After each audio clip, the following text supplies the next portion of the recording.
Test desk room. 15 అడుగుల ఎత్తున్న panels ఆ గదిలో నిలువుగా అమర్చబడి ఉన్నాయి. 4 ఎయిర్ కండిషనర్లు ఆ గదిని చల్లగా ఉంచుతున్నాయి. భూమిలో నుంచి పొడుచుకు వచ్చిన ఇనపగొట్టాలు ఆ ప్యానెల్స్లోకి చొచ్చుకుపోయి ఉన్నాయి. వాటిలో నుంచి వేల సంఖ్యలో వైర్లు బయటకొచ్చి విడిపోయి వేరువేరు ప్రదేశాల్లో ఇమిడిపోయాయి. ప్యానెల్కి కుడివైపు లొకాలిటీ, ఎడమవైపు న్యూమరికల్ పద్ధతిలో ఆ అమరిక ఉంది. ఒక్కొక్క వైరు ఒక్కొక్క ఫోన్కి కనెక్షన్. 4-5 యువకులు ఫోన్ల దగ్గర కూర్చొని నిర్విరామంగా వస్తున్న ఫిర్యాదుల్ని రాసుకుంటున్నారు. ప్యానెల్కి ఎడమవైపు ఏ వైరు ఏ ఫోను తాలూకుదో వరుసగా నెంబర్లు వేసి ఉన్నాయి. 11,000 నుండి 11,100 వరకు ఇలా క్రమంగా రాయబడి ఉన్నాయి. తనని తాను పరిచయం చేసుకొని సులోచన ఇంజనీర్ని తనకు కావలసిన పుస్తకం గురించి అడిగింది. ఎవరు అడగని ఆ పుస్తకం గురించి ఓ ఆపరేటర్ అడగడం చూసి ఆశ్చర్యపోయినా, అటువంటి రిజిస్టర్ ఈ మధ్యనే రాయడం మొదలుపెట్టాం నేనొచ్చాక అని సగర్వంగా చెప్పాడు ఇంజనీర్. ఆమె గుండె వేగంగా కొట్టుకోసాగింది. నాకోసారి ఆ రిజిస్టర్ చూడ్డానికి ఇస్తారా? అదేమీ సీక్రెట్ పుస్తకం కాదు. అడుగుతున్నది కూడా తమ సంస్థ ఉద్యోగినే.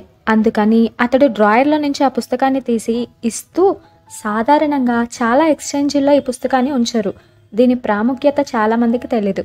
ఒక లొకాలిటీలో అంటూ చెప్పుకుపోతున్నాడు. ఆమె వినటం లేదు. వణికే వేళ్లతో ఒక్కొక్క పేజీయే తిప్పసాగింది.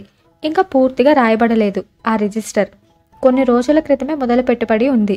కొన్ని ఏరియాలు లేవు. తనకి కావలసిన ఏరియా ఉందా లేదా అని ఆమె తడబడే చేతులతో ఒక్కొక్కటి చూడసాగింది.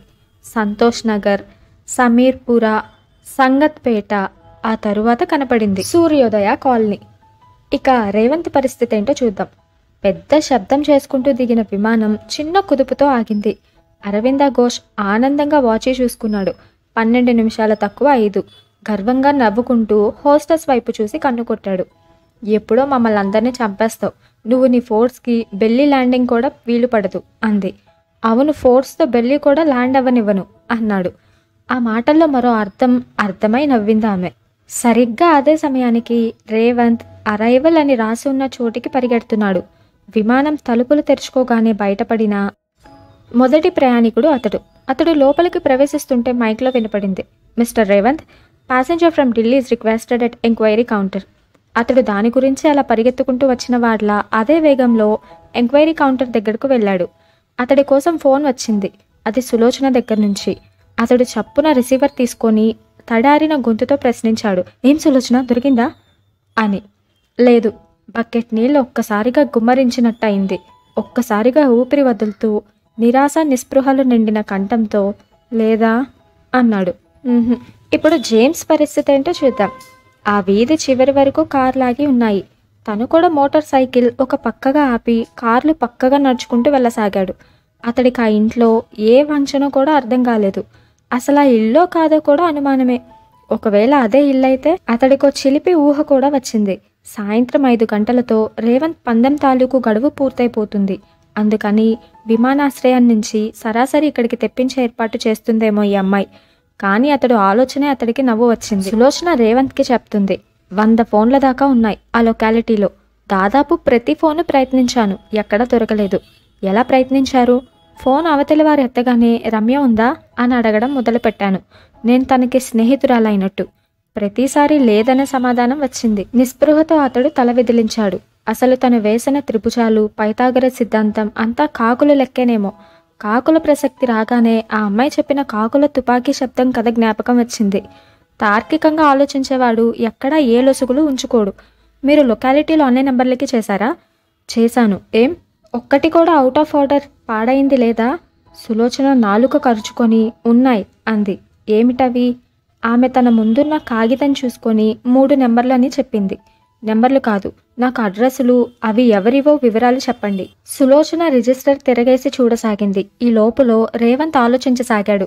సులోచన చెప్పిన 3 నెంబర్లు 1తో మొదలైనవే.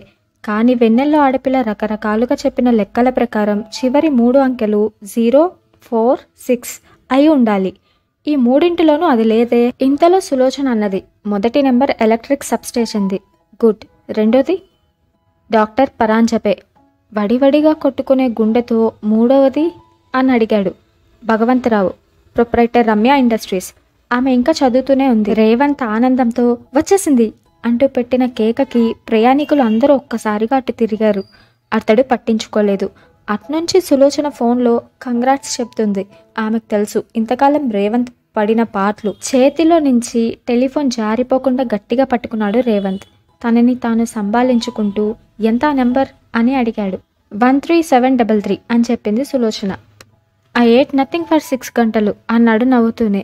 టెన్సింగ్ హిమాలయాల్ని ఎక్కి విజయం సాధించినప్పుడు కూడా అంత ఆనందం అనుభవించి ఉంటాడు. మనసులో కట్టిన లెక్కలు, ట్రంక్ కాల్స్, విమానంలో టెన్షను అంతా ఆ క్షణం మర్చిపోయాడు. సులోచనకి థ్యాంక్స్ చెప్పి ఫోన్ పెట్టేసి బ్రీఫ్ కేస్ పట్టుకొని బయటికి వచ్చాడు. గాజు అద్దాలు దాటుతుంటే ముందొక కారు వచ్చి ఆగింది. రేవంత్ దాన్ని చూసి ఆగిపోయాడు. టొయోటో. తనని ఎక్కించుకున్న కారు అదే. అందులో నుంచి ఒక ఆజాను బాహువు దిగాడు. ఆయన ఫుల్ సూట్లో ఉన్నాడు. రేవంత్కి ఆయన ఎవరో తెలుసు. 1-2 మీటింగ్లో చూశాడు. భగవంతరావు. ఇప్పుడు అక్కడ జేమ్స్ పరిస్థితి ఏంటో చూద్దాం. జేమ్స్ గేట్లో నుంచి లోపలికి అడుగు పెడుతూ పైనున్న బోర్డు చూశాడు. రమ్య ఇండస్ట్రీస్ అని ఉంది. అతడు పెదాల మీద చిరునవ్వు కదలాడింది. ఇంకా కార్లు వస్తూనే ఉన్నాయి. దూరంలో పోర్టుకో కనపడుతుంది. అక్కడ జనం చాలామంది ఉన్నారు. దగ్గరగా వెళ్ళి అక్కడ దృశ్యాన్ని చూసి స్థానువైపోయాడు. అక్కడ రేవంత్. మీకు అన్ని విషయాలు తెలుసుననుకుంటాను. నా పేరు రేవంత్. తెలుసు అని గంభీరంగా అన్నాడు ఆయన. నా కూతురు అని చెప్పింది. ఇద్దరు కారు ఎక్కిపోతుంటే 1 మినిట్ అన్నాడు రేవంత్. బోర్డింగ్ స్లిప్ మీద వెన్నెల్లో ఆడపిల్ల phone number 13733 care of Bhagavantha Rao అంటూ పూర్తి అడ్రస్ రాశాడు. రాసి తలెత్తి మీ వాచ్లో టైం ఎంత అయింది అని అడిగాడు. 4:58 అని చెప్పాడు ఆయన.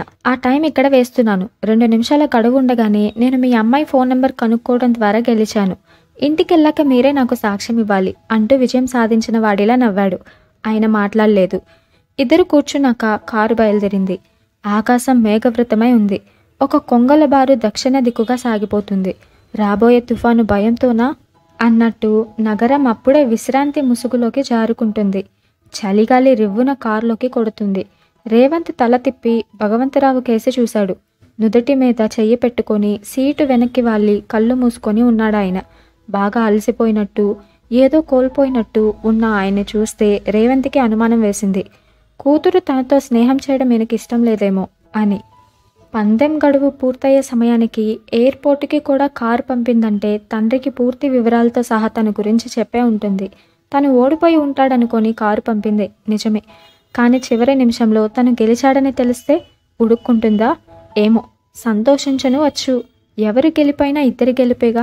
ఏదో మధుర భావనతో అతడు పెదాల మీద చిరునవ్వు కదలాడింది. తనలో తనే మాట్లాడుకుంటున్నట్టు, చివరి క్షణంలో నేను గెలుస్తానని ఎవరు అనుకోలేదు కదూ అన్నాడు. ఆ మాటలకి ఆయన సమాధి నుంచి చెదిరినట్టు కదిలి కళ్ళు విప్పాడు. నువ్వు గెలుస్తావని తనకు తెలుసు. మనుషుల పట్ల తన అంచనా తప్పు కాదు అని డ్రైవర్ వైపు తిరిగి తొందరగా పోని అన్నాడు. కారు వేగం పుంజుకుంది. విమానాశ్రయం నుంచి సర్వోదయ కాలనీకి చాలా దూరం. ఆయన మాట్లాడుతూ ఉంటే కంఠంలో వినపడిన జీరుని అతడు గుర్తించలేదు. రేవంత్కి ఆయన్ని చాలా అడుగుతామని ఉంది. కానీ తన ఆతృత చూసి ఏమైనా అనుకుంటాడేమో అని ఊరుకున్నాడు. ఇన్నాళ్ళు తనని ఇన్ని ఆటలు పట్టించిన అల్లరి అమ్మాయిని చాలా కొద్దిసేపట్లో చూడబోతున్నానన్న భావన అతడి హృదయాన్ని గగనసీమలో విహరింపచేస్తుంది. అతడి ఆలోచనలని తుంచుతూ నీకోసం ఇది వచ్చింది అని ఒక కవర్ అందించాడు ఆయన. రేవంత్ విస్మయంతో దాన్ని అందుకున్నాడు. చాలా పెద్ద ఉత్తరం అది. కవరు విప్పి అతడు చదవసాగాడు. ప్రియమైన రేవంత్, ఇది నా 4వది మీకు రాస్తున్నది అయిన చివరి ఉత్తరం. పందెం గడువుకి ముందే మీ కందాలని నాన్నగారితో పంపుతున్నాను. ఈరోజు 13వ తారీఖు. ఇంతకీ 5 లోపులో నన్ను నా ఫోన్ నెంబర్ను కనుక్కున్నారా? కనుక్కుంటే మీకు జోహార్లు, లేకపోతే మాత్రం ముందే చెప్పినట్టు వెవ్వెవ్వే. ఏది ఏమైనా మీకు సుస్వాగతం. భూమిని అభిషిక్తం చేసేటందుకు సువర్ణ కలశంతో దివ్య కాంతిని నింపుకొని ప్రభావితం విచ్చేసినట్టు వచ్చే మీ రాకకై మౌనంగా వేచి ఉంటాను. రండి మిత్రమా, తొందరగా విచ్చేయండి. పచ్చిక బయళ్ళ మీద గోధూళి నేల జారకముందే, గొల్లవాడు పిల్లన గ్రోవి సర్దుకోకముందే, ఎర్రటి సూర్యుడు నల్ల కొండల వెనుకకు జారుకోముందే హేమవర్ణ కలశంలో పండు వెన్నెల్నే నింపుకొని వచ్చే మీకోసం కలువలా వేచి ఉంటాను. ముకులించుకొని ఉన్నానేమని విచారపడకండి. ప్రొద్దున్న పూచి సాయంత్రానికి వాడిపోయే పూలలాగా యుగాలు యుగాలే కాలగర్భంలో నిమజ్జనాలైపోతూ ఉంటే మనిషెంత? రవీంద్ర కవీంద్రుడు అన్నట్టు. మృత్యుదేవత నా తలుపు తట్టినప్పుడు నా జీవిత పూర్ణ పాత్రని అతని ముందుంచుతాను. రిక్త హస్తాలతో అతడిని ఎన్నడూ పంపను. పగలు గడిచిపోతే, పక్షులింక పాడకపోతే, గాలి అలసి సొమ్మగిల్లితే, చీకటిని నా మీద కప్పాయి. ఈ జీవితంలో నిన్ను కలుసుకునే భాగ్యం నాకు లేకపోయినా, నీ దర్శనాన్ని పొందలేకపోయాననే తీరని వాంఛని నా నుంచి తప్పించుకు ప్రభు. నాకు సెలవయింది. మీ అందరికీ నమస్కరించి వీడ్కోలు తీసుకుంటున్నాను.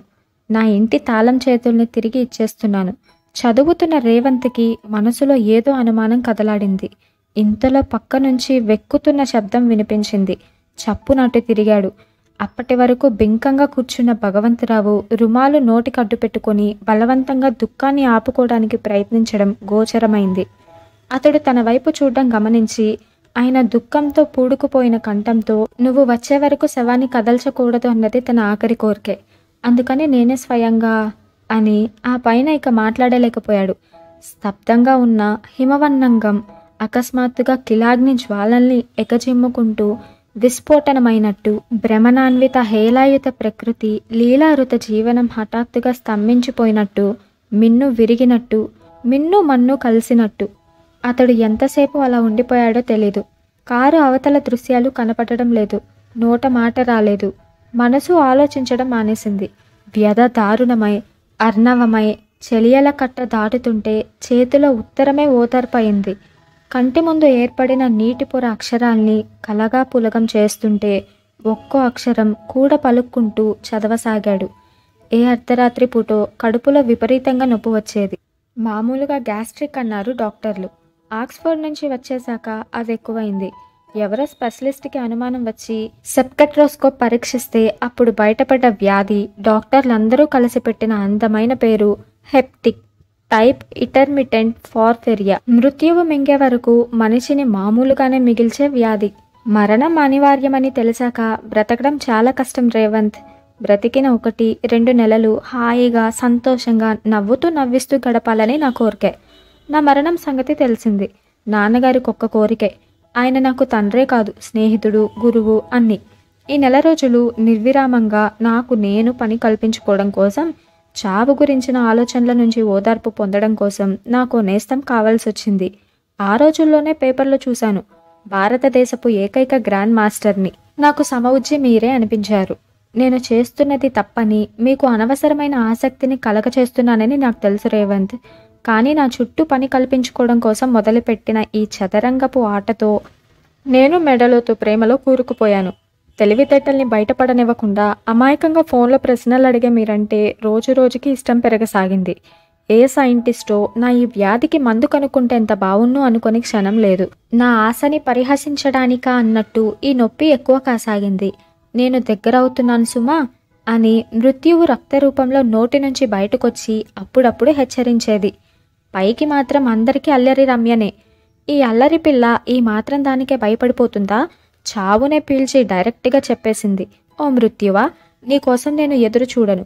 నాకై నేనే నిన్ను ఆహ్వానిస్తాను. అప్పుడు ఇంకెలా బాధ పెట్టగలవు అని. ఈ వ్యాధికి ట్రాంక్విలైజర్స్కి పడదు. అందుకే ఒక మాత్ర, ఈ ఉత్తరం పక్క. ఇంకా కొంతకాలం పోరాడదామని అనుకున్నాను రేవంత్. కానీ బాగా అలసిపోయాను. జీవితం గురించి వీడ్కోలు తీసుకోబోయే ముందు ఒక అందమైన రోజు మీతో గడపాలని కోరికగా ఉండేది. మీతో ఉంటే అందమైన రోజు మీతో ఉండడమో ఏదో అర్థం కావటం లేదు. కనీసం నుదుటను ఒక ముద్దైనా అద్దకుండా స్వచ్ఛతని ఆపాదించుకుంటుంది ప్రాణం. How delicious is the winning of a kiss at loves beginning అనే సూత్రం డైరీలో రాసుకున్నాను. ఏది ఏమైనా కాలం నన్ను మీ జ్ఞాపకంగానైనా మిగిల్చాలని ఆశ. నా అల్లరితో మీ నెల రోజుల సమయాన్ని వృధాపరిచి బాధ పెట్టానా? తన కుడిస్తనం నుంచి తల్లి తీసినప్పుడు ఏడ్చిన శిశువు మరుక్షణమే ఎడమ స్థానంలో ఓదార్పు పొందినట్టు బాధ నుంచి ఓదార్పు స్నేహంలో పొందాను. ఎన్ని కలలు కన్నాను. భవిష్యత్తు గృహ ప్రాంగణంలో ఎన్ని రంగవలలు తీర్చిదిద్దుకున్నాను. కానీ తుఫాను దెబ్బతిన్న ఈ పాత నావనెక్కి రేవు నుంచి రేవుకి ఎలా ప్రయాణం కాను? నా ఈ నిరాసక్త అంధకార బంధురక పరేత జీవితపు ఆఖరి క్షణాల్లో తోడుగా నిలిచినందుకు నీకు కృతజ్ఞతలు చెప్పుకోనా నేస్తం? లేక అందకుండా ఆశలు కల్పించినందుకు క్షమాపణ వేడుకోనా? వెన్నెల ఆడపిల్ల. ఈ నవల చివరి ఎపిసోడ్కి వచ్చేసాం. ఈ నవల చదువుతున్నంతసేపు చాలా ఎక్సైట్మెంట్ అనిపించింది అండ్ చివరికి వచ్చేసరికి చాలా బాధ అనిపించింది. ఈ నవల వినేవాళ్ళు ఫైనల్ ఎపిసోడ్ మాత్రం మిస్ అవ్వకండి. ఇంత అందమైన నవల అందించిన ఎండమూరి వీరేంద్రనాథ్ గారికి కృతజ్ఞతలు. ఈ వెన్నెల ఆడపిల్ల నవల అందరికీ గుర్తుండిపోతుంది అనుకుంటున్నాను. చివరి ఎపిసోడ్లో కలుద్దాం. ధన్యవాదాలు.